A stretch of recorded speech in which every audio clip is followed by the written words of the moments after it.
سلام. سلام خانم. بفرمایید. شما زنگ زده بودید منو سرپرست لازم کار داشتید؟ بله بله. مثل اینکه داخل شهر خارج بودم قطع وصل شد. بله بله. خوب هستید؟ شما آقای؟ بله؟ شما آقای؟ من اشتیان نره. بله.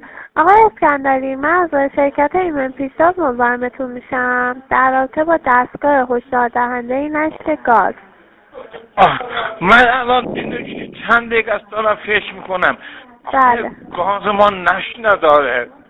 میدونم نشت نداره ولی کجا میدونید گاز ما نشت داره؟ خب خبر که نمیکنه. خبر میکنه نشتی گاز؟ شما رو؟ نه شما رو.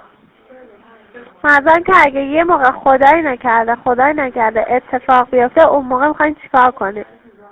اون موقع چه؟ خانم مجه شما میدونه چیه؟ نه آقای محترم، من نمیدونم کیه. من دارم میگم همینجوری. به شما گفتن؟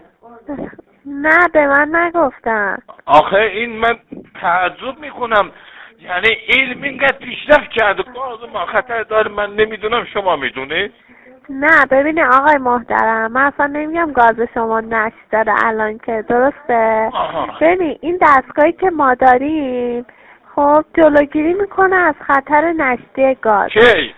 اگه یه موقعی خدای نکرده نشتی گاز اتفاق بیفته شما خواب باشین یا متوجه نشین این دستگاه آژیر میکشه و هشدار میده. حالا یه چیزی بفهم. سوال بکنم میبخشی ها؟ خواهش میکنم بفهم. من چی خوابم چی گاز روشن میکنه؟ گاز باشه؟ نه برای شما بخاری اصلا وصل نمیکنید تو زمستون؟ بخاری؟